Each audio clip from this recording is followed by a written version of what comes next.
किसी ने बड़े ही कमाल की बात कही है, लाख दलदल हो पाँव जमाए रखिए, हाथ खाली ही सही ऊपर उठाए रखिए। कौन कहता है छलनी में पानी रुक नहीं सकता, बर्फ बनने तक हौसला बनाए रखिए। जी हाँ दोस्तों, मैं लेकर आया हूँ एक ज़बरदस्त मोटिवेशनल स्टोरी। ये उस समय का दृष्टांत है जब सम्राट अशोक ने बौद्ध भिक्षु को खौलते तेल में डाल दिया था। तो आइए शुरू करते हैं। सम्राट अशोक कलिंग को पराजित कर उसकी राजधानी में पहुंचे तथा अपने मंत्रियों और सेनापतियों को लेकर एक सभा की। सभा में अशोक ने कलिंग विजय पर अपनी सेना की प्रशंसा की। अचानक सभा के बीच में एक बौद्ध भिक्षु आ पहुंचा। उस भिक्षु ने सम्राट अशोक की जय हो कहकर अभिवादन किया। सम्राट ने पूछा, कहिए भिक्षु महाराज, आपको क्या चाहिए? भिक्षु ने कहा, सम्राट, मैं आपसे यह पूछना चाहता हूं कि अपने लाखों मनुष्य का कत्ल करके, लाखों को घायल करके इस कलिंग राज्य पर विजय पाई है, क्या यह सच्चा विजय है? क्या यह विजय मानवता का विकास कर पाएगी? सम्राट अशोक क्रोधित हो गए। अशोक के आंखों में अंगारे देख महामंत्री राधागुप्त बोले, भिक्षुवर, अपनी वाणी पर संयम रखें और दरबार की मर्यादा का पालन करें। भिक्षु ने निडर होकर उत्तर दिया, महामंत्री जी, सत्य को सुनना हमेशा कठिन होता है। मैं एक भिक्षु हूं और सत्य कहना एक भिक्षु का धर्म है। मैं युद्ध भूमि से कलिंग के लाखों लोगों को दर्द से कराहते हुए देख कर आया हूं। आपको क्या मिला यह युद्ध करके? सम्राट अशोक क्रोध से तिलमिला उठे। उन्होंने भिक्षु को कठोर से कठोर दंड देने की आज्ञा दी। सम्राट की आज्ञा सुन वह भिक्षु हंसने लगा और कहा, सम्राट, मैं मृत्यु से नहीं डरता। एक दिन सबको मरना है। आप लाखों लोगों को मारकर उनके लाशों के ढेर पर खुशियां मनाना चाहते हैं। ठीक है सम्राट, यह कलिंग की लहूलुहान धरती आपकी जीत की स्वागत करने के लिए तैयार है।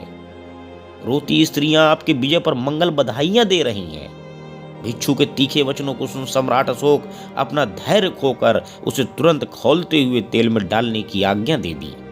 आज्ञा पाते ही कुछ सैनिकों ने पकड़कर दंड देने लगे। उसी दौरान सम्राट अशोक ने वीर सैनिकों को पुरस्कृत किया और अपने मंत्री से बातचीत कर रहे थे।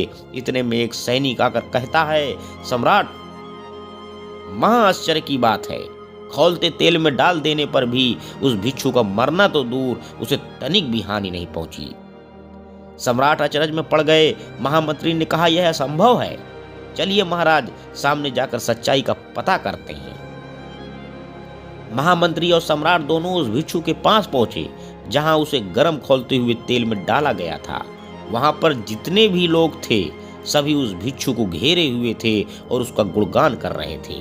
सम्राट ने देखा तेल आग की लपटों को पाकर खूब खौल रहा था और वह भिक्षु आंखें बंद करके समाधि लगाया हुआ था एवं उसके मुंह से नमो बुद्धाय की उच्चारण धीमे स्वर में आ रही थी। उस खौलते हुए गर्म तेल से उसके शरीर पर जरा सी भी क्षति नहीं पहुंच रही थी। सम्राट के मन में उसके लिए श्रद्धा उत्पन्न हो गई। उन्होंने तुरंत आग को बुझाने की आज्ञा दी और उस भिक्षु को कड़ाही से बाहर निकाला। सम्राट भिक्षु के सामने सर झुकाकर कहा, भिक्षुवर, क्षमा करें, मैं आपके साथ अत्याचार कर बैठा। भिक्षु ने कहा, सम्राट, तुम्हें अपनी शक्ति पर बहुत अहंकार था, लेकिन तुम्हारी शक्ति की हार हुई। तुम तलवार से लोगों को मारकर अपना साम्राज्य तो विस्तार कर सकते हो, लेकिन किसी मनुष्य का हृदय नहीं जीत सकते, उसके विचारों पर नहीं छा सकते। हिंसा से हिंसा उत्पन्न होती है और इससे मानवता का नाश होता है। तुम मनुष्य जाति को सुख और शांति नहीं दे सकते। अपना साम्राज्य बढ़ाने के लिए मनुष्यों को न सताओ, प्रेम और दया से मनुष्य के हृदय को जीतो। सम्राट बोले, भिक्षुवर, मुझे क्षमा करें, आपके बातों में सार है। आप जो बता रहे हैं इनसे राक्षस को भी मनुष्य बनाया जा सकता है। मैं आज से अपनी नीति में परिवर्तन करूंगा। सम्राट का हृदय परिवर्तन हो गया। उन्होंने युद्ध न करने की घोषणा की एवं कभी भी तलवार न उठाने की प्रतिज्ञा की। उन्होंने पशु बल बंद करवाया और कहा, जीव हिंसा पाप है। पशुओं का वध करने से अपना कल्याण नहीं हो सकता। धर्म के नाम पर पशुओं की बलि देना अधर्म है। तो दोस्तों, इस छोटी सी कहानी से हमें क्या सीख मिलती है कि दुखी व्यक्ति भविष्य में सुखी हो सकता है, लेकिन जो लोग दूसरों को दुख देते हैं उनके जीवन की अशांति कभी दूर नहीं होती। इसलिए कभी भी ऐसे काम न करें जिसके वजह से दूसरों को परेशानी होती है। अंत में दोस्तों मैं यही कहना चाहता हूँ, हर नज़र में मुमकिन नहीं बेगुनाह रहना, बस वादा ये करें कि खुद की नज़र में बेदाग रहें। धन्यवाद दोस्तों, मेरे YouTube चैनल को लाइक व सब्सक्राइब करें। आपका दिन शुभ हो।